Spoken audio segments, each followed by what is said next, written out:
సుమన్ టీవీలో మీ personal and business promotions కోసం కింది నెంబర్కి కాంటాక్ట్ చేయండి. ఇంకా జరిగింది భగవంతుడు, ఇది మనం ఏం చేయలేము. 3:20 ప్రాంతంలో అది జరిగింది సార్.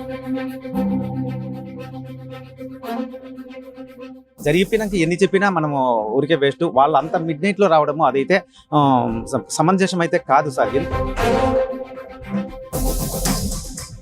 3 times నేను మధ్యలో నిలిపేశాను అంబులెన్స్. అదేవిధంగా నేను వస్తుంటే వాళ్ళు టకాని సైడ్లో ఉండేవాళ్ళు టకాని రోడ్డు మీదకి వచ్చేసారు. ఇంత మిడ్ నైట్లో నడుచుకుంటా వచ్చేది ఇది. ఈ మనుషులు టకానిగా వాళ్ళ చీరలు కూడా నల్ల చీరలు అదే విధంగానే ఉన్నాయి తప్ప వాళ్ళదేమి ఇదిగా లేవు సార్. చంద్రగిరిలో ఘోర రోడ్డు ప్రమాదం జరిగింది. ఏదైతే మదనపల్లి నుంచి తిరుపతికి వస్తున్నటువంటి 108 వాహనము అతి పొగ మంచు కారణంగా అటువైపుగా నడిచి వెళ్తున్నటువంటి యాత్రికులపైకి వెళ్ళిపోయినటువంటి పరిస్థితి. అయితే ఈ ప్రమాదంలో 2 చనిపోయినటువంటి నేపథ్యంలోనే దాదాపు 3 అత్యవసర పరిస్థితుల్లో అదే 108 హాస్పిటల్కి తరలించినటువంటి దృశ్యాలు మనం చూస్తున్నాము. ఇదే 108 అంటే మదనపల్లిలో కార్డియాటిక్ పేషెంట్కి సంబంధించి కొంత సీరియస్గా ఉండడంతో మదనపల్లి నుంచి సైరన్ వేసుకుంటూ కొంత జాగ్రత్తగానే డ్రైవర్ అనేది నడుపుకుంటూ వస్తూ ఉన్నాడు. అయితే వస్తున్నటువంటి క్రమంలో చంద్రగిరి నియోజకవర్గం నర్సింగాపురం వద్దకు రాగానే పొగ మంచు ఎక్కువగా రావడము, అదే రకంగానే ఎదురుగా ఉండేటువంటి వ్యక్తులు అదే రకంగా వాహనాలు కూడా కనిపించకపోవడంతో ఒక్కసారిగా 108 వాహనం అటుగా పొంగునూరు నుంచి తిరుమలకి పాదయాత్రగా వెళ్తున్నటువంటి భక్తులపైకి దూసుకెళ్ళింది. ఆ ఒక్క ప్రమాదంలో ఏదైతే అన్నమయ్య జిల్లా రామసముద్రం మండలం పెంపాలపందికి చెందినటువంటి పెద్దరెడ్డమ్మ, అదే రకంగానే సేగంవారిపల్లికి చెందినటువంటి లక్ష్మమ్మ ఇద్దరు కూడా చనిపోయారు. అయితే వారితో పాటు మరో 3 తీవ్ర గాయాలైనటువంటి నేపథ్యంలోనే అక్కడున్నటువంటి 108 సిబ్బంది, డ్రైవరు అదే రకంగా స్టాఫ్ వెంటనే వాళ్ళని ఇదే 108లోనే తిరుపతి రొయాస్పత్రికి తరలించినటువంటి పరిస్థితి అయితే ఉంది. ప్రస్తుతం 108 డ్రైవర్ అమర్నాథ్ ఉన్నారు, ఆయనతో మాట్లాడదాం. సరే, ఏంటి, ఎందుకు జరిగింది? అంత పొగమంచు ఉన్నట్టయితే తెలుస్తుంది. ఆ ఒక్క సమయంలో వాళ్ళు ఎంతమంది వస్తున్నారు? మీరు ముందర వెళ్ళేటువంటి వెహికల్స్ ఏమైనా కనిపిస్తున్నాయా? ఎలా జరిగింది అంటారు ప్రమాదం? సార్, నేను మదనపల్లి నుంచి తిరుపతికి 125 కిలోమీటర్స్ రావాలి సార్. పీలేరు నుంచి ఇక్కడికి వచ్చే లోపల 3 times నేను మధ్యలో నిలిపేశాను అంబులెన్స్. మా వెహికల్లో ఉన్న పేషెంట్, చెస్ట్ పెయిన్ పేషెంట్, అతను ఎందుకు డ్రైవర్ ఇన్నిసార్లు నిలుపుతున్నాడు అంటే మా ఈఎంటీ కిటికీ తీసి చూపించి ఈ పొగమంచు చాలా ఉన్నది, అసలు ఏమనే మాత్రం రోడ్డు కనపట్లేదు అంటే ఆయన కూడా కన్విన్స్ అయినాడు. ఓన్లీ ఒకే రకంగా పొమ్మనండి, నాకు కొద్దిగా నొప్పి ఉన్నది అందుకని చెప్తున్నాను, ఏమనుకోద్దండి. ఆయన రిక్వెస్ట్ చేసినాను. నేను రావడము జరుగుతున్నది సార్. అదేవిధంగా నేను వస్తుంటే వాళ్ళు టకాని సైడ్లో ఉండేవాళ్ళు టకాని రోడ్డు మీదకి వచ్చేసారు. అదేవిధంగా చూడండి, నేను రైట్కి కట్ చేసింటే లెఫ్ట్లోనే తగిలింది. ఏం సార్, అందులో ఇంకొక విషయం ఏమంటే కన్నా, నేను 18 సంవత్సరాల నుంచి ఇదే 108లో నేను వర్క్ చేస్తున్నాను. అదేవిధంగా భక్తులు వస్తున్నారు, కాకపోతే ఎప్పుడైనా భక్తులు వచ్చేవాళ్ళు నైట్ 10, 11 వరకే వాళ్ళు నడిచేవాళ్ళు. ఇంత మిడ్ నైట్లో నడుచుకుంటూ వచ్చేది ఇది నేను ఫస్ట్ టైం చూస్తున్నాను సార్. ఇదే భక్తులు మదనపల్లి నుంచి కూడా వస్తూనే ఉన్నారు, నేను చూస్తూనే వస్తున్నాను.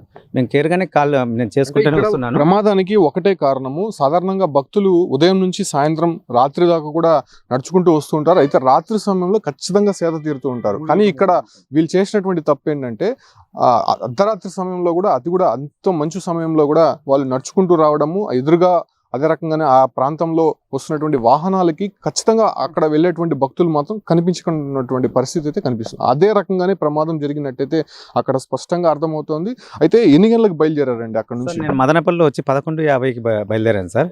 11:45కి బయలుదేరాను నైట్, 5వ తేదీ నైట్. మళ్ళీ వచ్చింది ఇక్కడ వచ్చిందన్న 3:20 ప్రాంతంలో అది జరిగింది సార్. అది సార్, అందుకనే నేను వచ్చేసిన వాళ్ళు ఎవరప్ప, నేనే నా డ్రైవర్ 108 డ్రైవరు, ఈ విధంగా మనకేం కనపడట్లేదు, మీరు టకాన్ అట్లా వచ్చేసారు కాబట్టి ఎందుకు ఇప్పుడు మాటలు వద్దు, మనం ఫస్ట్ పేషెంట్ని హాస్పిటల్కి చేరుదామని. ఎంతమంది ఉన్నారు ఆ టైంలో? సార్, ఒక 5-6 మంది అక్కడైతే ఉన్నారు, ముందర గుంపులుగా వెళ్తున్నారు సార్. అది సార్, అంటే ఎంతమంది వైపు వెళ్ళిపోయింది వాహనం? ఒక 5-6 మంది అయితే ఉన్నారు సార్. టకాన్ నాకెంత ఒక 10 feet కూడా లేరు సార్. అంటే కనపడడం అంటే మన లైట్లకు డిస్టెన్స్, మనుషులు కానీ వెహికల్ కానీ కనపడము, అంటే లైట్లన్నా వస్తే కానీ ఎదురు ఫోకస్ వస్తుంది కాబట్టి కొద్దిగా మనం అర్థం చేసుకోగలం. తీసుకోగలము. ఈ మనుషులు అనేది టకానగా వాళ్ళ చీరలు కూడా నల్ల చీరలు అదే విధంగానే ఉన్నాయి తప్ప వాళ్ళదేమి ఇదిగా లేవు సార్. అంటే సాధారణంగా వాళ్ళు రేడియం స్టిక్కర్స్ అన్ని వేసుకొని వెళ్తారు, అవేనా ఉన్నాయి? అసలు మాలలో కూడా లేరు అయితే వాళ్ళు మామూలు అన్యూనిఫామ్ లోనే ఉన్నారు సార్. టకాని రోడ్డు ఎక్కడం వల్ల నేను ఆ టకాని చూసింది నేను రైట్కి తిప్పేశాను, ఆడికి కొద్దిగా లైట్ లెఫ్ట్ లో తగలడం జరిగింది సార్. అంటే ఇప్పుడు ఇద్దరు స్పాట్ లోనే చనిపోయారు? లేదు సార్ వాళ్ళు నేను హాస్పిటల్ చేరేంత వరకు వాళ్ళు బతికే ఉన్నాను సార్. నేను అక్కడ కూడా డాక్టర్ సార్ ఇది ఎమర్జెన్సీగా ఉన్నది అట్లా చూడండి సార్, నీకు లోపల పేషెంట్లు ఉన్నారు ఇంకా తీసుకొని వస్తాను అని చెప్పి. మిగతా ముగ్గురు పరిస్థితి ఏంటి? సార్ వాళ్ళని మేమైతే అందరము చర్చినాము, మేము నలుగురిని అయితే ఎత్తుకొచ్చినాము. ఇంకోరెవరో ఒకరు బలోరాలోనో వాళ్ళు వేరే వెహికల్లో వచ్చారంట. అక్కడ బాగా ఇబ్బందిలో ఉండే వాళ్ళని మేము టకటకాని వేసుకునేది మేము అంత గమనించే పరిస్థితి లేదైతే, ఎందుకంటే మనకు లోపల పేషెంట్ చెస్ట్ పెయిన్ పేషెంట్ కూడా ఉన్నారు సార్. అది నేను అప్పట్లో వాళ్ళని తీసుకురావడం అంటే ఇంకా జరిగింది భగవంతుడు, ఇది మనం ఏం చేయలేము. కాకపోతే వాళ్ళు ఇంత మిడ్ నైట్లో రావడము, మనం ఇప్పుడు జరిగిపోయినాక ఎన్ని చెప్పినా మనము ఊరికే వేస్ట్. వాళ్ళు అంత మిడ్ నైట్లో రావడము అదైతే సమంజసం అయితే కాదు సార్. ఎందుకంటే ఎన్నో వెహికల్స్ మేము వస్తున్న 18 సంవత్సరాల నుంచి తిరుపతికి వస్తూనే ఉన్నాం సార్. మేము అట్లన్నా చూసిన రూట్ కాదా 18 సంవత్సరాల నుంచి తోలుతున్నాం. నా ఏజ్ కూడా దీంట్లోనే 18 సంవత్సరాలు అయిపోయింది సార్. 2006లో చేరినాను సార్ నేను. ఇంతవరకు ఇప్పటి వరకు కూడా నా మీద కానీ ఎలాంటి చిన్న గీత పడిండేది కూడా ఫస్ట్ టైం సార్ ఇది. భక్తులు వస్తున్నటువంటి సందర్భంగా అంటే రాత్రిలో ప్రయాణం చేసేటువంటి క్రమంలోనే ఇటువంటి ప్రమాదాలు అయితే చోటు చేసుకుంటూ ఉంటుంది. అది కూడా మంచు కాలం కాబట్టి పొగమంచు అధికంగా ఉంటుంది.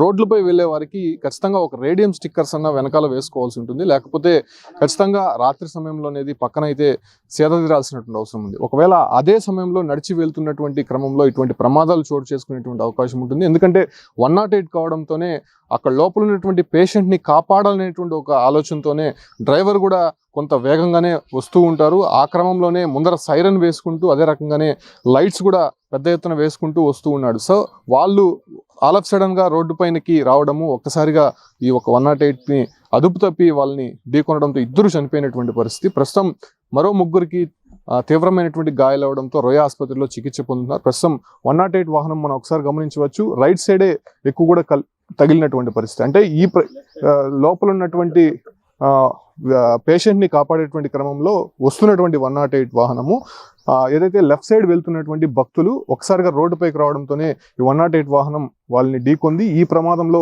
లెఫ్ట్ సైడ్ పూర్తిగా కూడా కొంత దెబ్బతిన్నటువంటి పరిస్థితి అయితే చూస్తున్నాం. సో వచ్చేటువంటి భక్తులు కూడా అత్యంత జాగ్రత్తగా రావాల్సి ఉంటుంది. ఎందుకంటే హైవేల్లో వచ్చేటటువంటి వారికి కొన్ని ప్రికాషన్స్ తీసుకుంటే ఇటువంటి ప్రమాదాలు అయితే జరిగేటువంటి అవకాశం అయితే లేదని చెప్పొచ్చు.